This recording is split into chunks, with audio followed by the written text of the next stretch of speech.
Hi hello నమస్తే welcome back to our channel. ఏం చేస్తున్నారండి? ఈరోజు కొంచెం డిఫరెంట్ స్టైల్లో డిఫరెంట్ టేస్ట్తో నేను సొరకాయ ఆమ్లెట్ కర్రీ చేయబోతున్నానండి. చాలా ఎమ్మీగా టేస్టీగా ప్రిపేర్ చేయబోతున్నాను. చాలా బాగుంటుంది, తప్పకుండా ట్రై చేయండి. చక్కగా ఇట్లా పీసెస్ కూడా మనము వేసేసుకొని మంచిగా చేసుకోవచ్చండి. ఇంకా ఆలస్యం ఎందుకు, మరి వచ్చేసేయండి, ప్రిపేర్ చేసుకుందాం. మనము చాలా టేస్టీగా ఇప్పుడు ఆమ్లెట్ సొరకాయ కర్రీ చేయబోతున్నానండి. దానికోసం అని చెప్పేసి నేను శుభ్రంగా ఒక వాష్ చేసుకున్న 4 ఎగ్స్ అండి. ఇట్లా 4 ఎగ్స్ని మనము ఒక గిన్నెలో పగలగొట్టి వేసుకోవాలండి.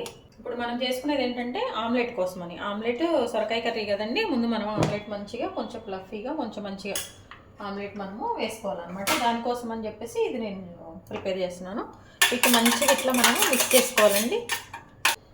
ఒక పచ్చిమిర్చి అండి, పచ్చిమిర్చి ఓన్లీ 4 ముక్కలు, అంటే ఓన్లీ 1 పచ్చిమిర్చి తీసుకున్నాను అండి నేను. అలాగే కొంచెం సాల్ట్ అండి, ఒక ½ టేబుల్ స్పూన్ అట్లా సాల్ట్, కొంచెం ఒక ½ టేబుల్ స్పూన్ కారం, కొంచెం పసుపు అండి, ½ టేబుల్ స్పూను లేదా ఒక చిటికెడు అట్లా. వీటన్నిటిని మళ్ళీ మంచిగా కలిసిపోయే విధంగా మనం వీటిని మిక్స్ చేసుకోవాలి. 2-3 టేబుల్ స్పూన్ ఆనియన్స్ వేసేసుకొని మంచిగా మనము మళ్ళీ మిక్స్ చేసుకోవాలి. ఆయిల్ వేసేసుకొని చూడండి, మన ఆయిల్ మంచిగా హీట్ అయిపోయింది. ఆమ్లెట్ కోసం మిక్స్ చేసుకున్నాం కదా, ఈ మిక్స్ అంతా కూడా ఇందులో వేసేసుకోవాలి.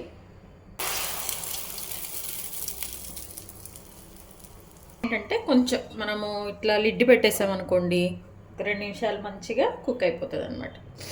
చూడండి, మన ఆమ్లెట్ మంచిగా ఫ్లఫీగా బాగానే వచ్చిందండి. మంది కూడా ఇదేంటంటే నాన్ స్టిక్ పాన్ అయ్యేసరికి కొంచెం హీట్ త్వరగా వస్తుంది కదా.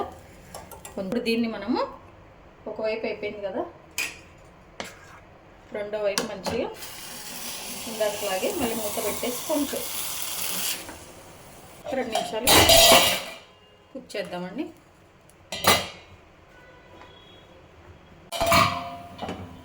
ఇదిగోండి, మన ఆమ్లెట్ అయిపోయింది. చాలా మంచిగా ఫ్లఫీగా చూడండి ఎంత మంచిగా వచ్చేసిందో. దీన్ని ఒక ప్లేట్లో పెట్టేసుకుందాం. 4 భాగాలుగా చూడండి ఒకసారి. ఇది ఇట్లా కట్ చేసుకున్నాము. దీన్ని పక్కన పెట్టేసుకుందాం. ఆయిల్ అండి, ఒక 2 టేబుల్ స్పూన్ ఆయిల్ వేసేసుకొని ఇలా కొంచెం ఆయిల్ హీట్ అయిన తర్వాత కొంచెం జీలకర్ర, కొంచెం ఆవాలు వేసేసుకోవాలండి. ఒక కరివేపాకు రెమ్మ వేసుకున్నాక ఇదంతా కొంచెం వేగాక 2 ఆనియన్స్ తీసుకున్నాను నేను. 2 ఆనియన్స్లో ముక్కలుగా కట్ చేసుకున్న చిన్నయండి, అందుకే 2 తీసుకున్నాను. లేకపోతే ఒకటి సరిపోతుంది. మనం తీసుకున్నది కొంచెం తక్కువ క్వాంటిటీనే, సొరకాయ కూడా, అందుకని చెప్పేసి ఒకటి సరిపోతుంది. ఆనియన్స్ కొంచెం మంచిగా మనము వేయించుకోవాలండి. ఇందులో కొంచెం లైట్గా మనము సాల్ట్ చల్లేసుకున్నామంటే మన ఆనియన్స్ తొందరగా ఫ్రై అయిపోతే ఎక్కువ టైం పట్టదండి. కొంచెం ఇందులో కొంచెం ఒక ½ టేబుల్ స్పూన్ మనము అల్లం వెల్లిపాయ పేస్ట్ వేసుకున్నామండి. ఇందులో కూడా ఇది పచ్చివాసన పోయే వరకు మనము మంచిగా వేయించేసుకోవాలండి. ఇప్పుడు ఇందులో ఒక ½ టేబుల్ స్పూన్ పసుపు వేసాక మంచిగా ఒకసారి కలిపేసుకోవాలి. 1 నిమిషం మూత పెట్టి తీసేద్దామండి. ఇది కొంచెం ఇంకా బాగా మంచిగా కుక్ అయిపోతుంది.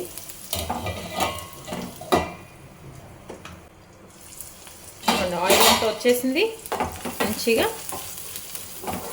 కుక్ అయిపోయింది. ఇప్పుడు ఇందులో ఏంటంటే నేను ఒక 2 టమాటాస్ అండి, 2 నుంచి 3 కొంచెం మీడియం సైజ్ తీసుకున్నాను. ఆ టమాటాని మిక్సీ వేసుకున్నాం, ప్యూరీ. ఆ టమాటా ప్యూరీ కూడా ఇందులో వేసేసి పచ్చివాసన పోయే వరకు మనము వేయించుకోవాలి. ఈ 2 నిమిషాల తర్వాత మనము ఈ సొరకాయ ముక్కలు 1 కప్పు తీసుకున్నాం కదండి, అవి కూడా ఇందులో వేసేసుకోవాలి. చిన్న చిన్న ముక్కలుగా కట్ చేసుకున్న సొరకాయ. ఇప్పుడు ఈ సొరకాయలో ఉన్న వాటర్ ఉంటుంది కదా, ఆ వాటర్ కంటెంట్, ఈ టమాటాలో ఉన్న వాటర్, ఇవన్నీ కూడా కొంచెం వాటర్ అంతా పోయే వరకు మనము దీన్ని కుక్ చేసుకోవాలండి. మూత పెట్టేసుకుందాం. చూడండి, మంచిగా ఒక 4 నుంచి 5 నిమిషాలు అలానే మూత పెట్టి వదిలేస్తే మన కర్రీ ఇలా ఉందండి. ఇందులో ఇప్పుడు మనకి ఉప్పు, కారం వేసేసుకోండి. మనం వండుతున్న కర్రీ కొంచెం క్వాంటిటీ తక్కువ కాబట్టి చూసుకొని వేసుకోండి. ఒక టేబుల్ స్పూన్ కారము, 1/2 టేబుల్ స్పూన్ అట్లా సాల్ట్. ఉప్పు మీకు ఎవరికి ఉప్పు కారాలు ఎంత అవసరమో, ఎంత అయితే తినగలరో అంత వేసేసుకోండి. ఇవేంటంటే అండి మెజర్మెంట్స్ చెప్తాం కానీ ఇంట్లో ఒక్కొక్కళ్ళు ఒకలాగా వాడుతుంటారు. కొంతమంది బాగా స్పైసీగా ఉన్న కారం వాడతారు, కొంతమంది కొంచెం తక్కువగా ఉన్నది వాడతారు, కొంతమంది ఇంట్లో ఉప్పు ఎక్కువగా తింటారు, సాల్ట్ అట్లా, కొంతమంది అసలు ఉప్పు చాలా తక్కువ తింటారు. మేమేంటంటే మెజర్మెంట్స్ చెప్తూ ఉంటాం కానీ మీరు ఇంట్లో రెగ్యులర్గా ఎంత యూజ్ చేసుకుంటారో అంతే యూజ్ చేసేసుకోవాలన్నమాట. ఇదంతా కలిపేసి మళ్ళీ ఒక 2-3 నిమిషాలు మనము దీన్ని ఉడికించేద్దాం. ఇప్పుడు ఇందులో ఒక 1/2 టేబుల్ స్పూన్ ధనియాల పౌడర్ అండి, ఒక 1/2 టేబుల్ స్పూను జీరా పౌడర్. 1 నిమిషం మూత పెట్టేస్తాం అనుకోండి, ఈ మసాలాలన్నీ కూడా కర్రీకి మంచిగా పట్టేస్తే. 1 నిమిషం తర్వాత మూత తీసేస్తామండి. ఆయిల్ అంతా కూడా బయటకు వచ్చేస్తుంది చక్కగా, మంచిగా ఇవన్నీ కూడా కుక్ అయిపోయినాయి. ఇప్పుడు ఏంటంటే ఇందులో మనము ముందుగా ఆమ్లెట్ చేసుకున్నాం కదా, ఆమ్లెట్ని 4 పీసెస్గా కట్ చేసుకున్నాం, అవి ఇందులో వేసేసుకోవాలండి. ఇవన్నీ కూడా ఈ ఆమ్లెట్కి మనం అందులో వేసాము ఉప్పు కారాలు, కానీ ఇందులో మళ్ళీ టమాటాస్ అవన్నీ పట్టేసి మనం తినేటప్పుడు టేస్ట్ మాత్రం అదిరిపోతుందండి. మనము మంచిగా ఒకసారి ఈ కర్రీ కూడా ఈ ఆమ్లెట్లకి పట్టే విధంగా మనం ఒకసారి మిక్స్ చేసేసుకొని మూత పెట్టేసుకొని ఒక 2 నిమిషాలు వదిలేయాలండి. 2 నిమిషాలు అంతే, 1 నుంచి ఒక 2 నిమిషాలు వదిలేసామంటే ఈ ఆమ్లెట్కి కొంచెం ఆ కర్రీ ఫ్లేవర్ అంతా కూడా పట్టేస్తుంది అనమాట. ఇదిగోండి, ఒక 2 నిమిషాల తర్వాత మనము ఒకసారి మంచిగా కలిపేసుకొని ఇప్పుడు మనం ఏంటంటే ఇందులో కొంచెము వాటర్ యాడ్ చేసుకోవాలండి. ఎందుకంటే ఆ వాటర్లో కొంచెం వాటర్ యాడ్ చేసుకున్నాం అనుకో, ఆ వాటర్లో చక్కగా ఈ ఆమ్లెట్ అంతా కూడా మంచిగా ఉడికిపోతుంది అనమాట.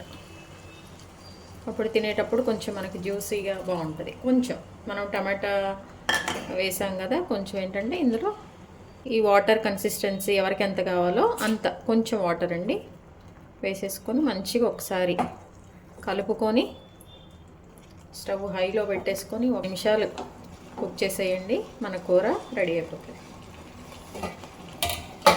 ఈ జ్యూస్ అంతా కొంచెం ఈ ఆమ్లెట్కి పట్టేసి మనం తినేటప్పుడు బాగుంటుందండి టేస్ట్. ఇది చపాతీకి దేనికైనా బాగుంటుంది. చూడండి, ఇట్లా హై ఫ్లేమ్లో పెట్టేసాము. హైలో ఒకవేళ మాడుతుంది అనుకుంటే మీరు మీడియం ఫ్లేమ్ కానీ సిమ్లో కానీ పెట్టేసుకోండి, ఇబ్బంది లేదు. ఆయిల్ అంతా కూడా వదిలే వరకు దీన్ని మనం మంచిగా కుక్ చేసుకుందాం. ఈ వాటర్ కన్సిస్టెన్సీ కూడా నాకు ఇది సరిపోతుందండి. మీకు కొంచెం ఎక్కువ కావాలనుకున్న వాళ్ళు కొంచెం యాడ్ చేసుకోండి, వదిలే అనుకున్న వాళ్ళు అయితే ఇంక ఇంతే సరిపోతుందండి. లేదు మాకు బాగా డ్రైగా కావాలనుకుంటే ఇంకా మూత పెట్టేయకుండా మీరు కుక్ చేసుకోండి. ఇప్పుడు కర్రీ అంతా కూడా డ్రైగా అయిపోతుంది అనమాట. ఈ ఆమ్లెట్కి ఆల్రెడీ ఉప్పు కారాలు వేసాము, ఆ టేస్ట్ వేరే ఉంటుంది. ఈ కర్రీలో ఇది ఉడికినప్పుడు ఈ పట్టే ఉప్పు కారాలు ఈ మసాలాలన్నీ కూడా అల్లం వెల్లిపాయ పేస్ట్ అంతా పడుతుంది కాబట్టి తినేటప్పుడు చాలా బాగుంటుందండి.